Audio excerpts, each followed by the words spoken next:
মুক্তিযোদ্ধা পরিবারের সন্তান, একজন শিক্ষক পরিবারের সন্তান, অনেক বিরুদ্ধে যাকে আমরা সবসময় পাই।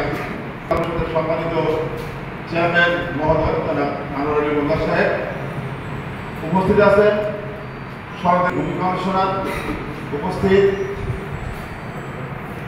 সর্বপ্রথম সরকারি কলেজের অধ্যক্ষ মহোদয় উপস্থিত, জাতির শেষ সন্তান মুক্তিযোদ্ধা উপস্থিত আছেন, উপজেলা পরিষদের বিভিন্ন দপ্তরের প্রধানগণ উপস্থিত, বিভিন্ন মাধ্যমিক বিদ্যালয়ের প্রতিষ্ঠান প্রধানগণ, সরকারি শিক্ষকগণ, প্রেস মিডিয়া উপস্থিত, অভিভাবকবৃন্দ এবং উপস্থিত যাদের নিয়ে আজ এই অনুষ্ঠান, সেই কোমলমতি শিক্ষার্থীবৃন্দ, সকলের প্রতি শ্রেণীমতো আমার সালাম নমস্কার। প্রথমেই ধন্যবাদ জানাই এইরকম একটি মহতী উদ্যোগ এবং অনুষ্ঠান আয়োজনের জন্য, যা আমাদের এই কোমলমতি বাচ্চাদের মধ্যে অনেকখানি প্রতিযোগী হতে উদ্বুদ্ধ করবে। আমি আন্তরিকভাবে আমার চরভদ্র উচ্চ বিদ্যালয়ের পক্ষ থেকে তথা চরভদ্র উপজেলা মাধ্যমিক স্তরের পক্ষ থেকে ধন্যবাদ জানাচ্ছি স্যারকে।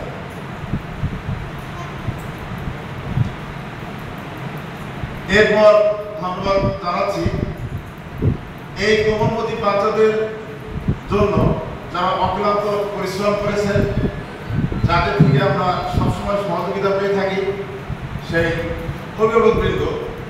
কারণ আমরা শিক্ষক হিসেবে যদি অভিভাবকের সমর্থন না পেয়ে থাকি আর আমাদের সমন্বয় না থাকে, সাথে শিক্ষার্থীর সংযোগ না ঘটে, কোনো ক্রমে একটা ভালো ফলাফল আমার সম্ভব না, এটা আমার দৃঢ় বিশ্বাস। আজ শিক্ষাকে জাতির মেরুদণ্ড বলা হয়, কিন্তু সময়ের প্রয়োজনে আমার কাছে মনে হচ্ছে সুশিক্ষায় জাতির মেরুদণ্ড।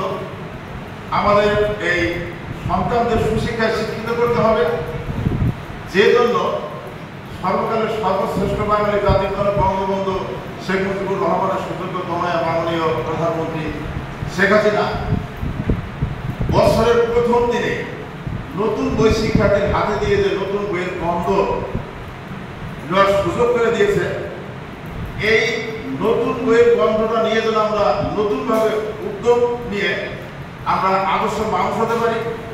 এবং মানুষ এমন মানুষ হতে হবে, তুমি তোমার পরিবারের জন্য একটা গর্ব হবে, তোমার এলাকার জন্য গর্ব হবে এবং দেশের জন্য গর্ব হবে। কারণ যে জাতি যত শিক্ষিত তারা তত বেশি উন্নত। আরো একটা বিষয়, যারা এখানে শিক্ষার্থী আছে জিপি পাস পেয়েছে, আমরা একটু পর্যালোচনা করে দেখতে পাই মফস্বল এলাকাতে যে সমস্ত শিক্ষা প্রতিষ্ঠানের ছেলেমেয়েরা ওই প্রথম সারিতে ছিল, তারাই আজ ভালো জায়গাতে আসীন হয়ে আছে। তোমরাও তোমাদের জন্য আমাদের মনে প্রাণে দেওয়া থাকবে, সেখানে ওই রকম স্থানে তোমরা যাও, কিন্তু তোমরা ওই শিক্ষায় শিক্ষিত হয়ে না যে শিক্ষা তোমার পিতা মাতাকে বৃদ্ধাশ্রমে পাঠাতে সহায়তা করে। তোমরা ওই শিক্ষায় শিক্ষিত হয়ে না যেই শিক্ষা তোমাকে সমাজে খারাপ দিকে নিতে সহায়তা করে। তোমরা জাতির গৌরব, তোমরা জীবনে ভালো হবে, মানুষ হবে এবং দেশের জন্য কল্যাণ হয়ে আসবে।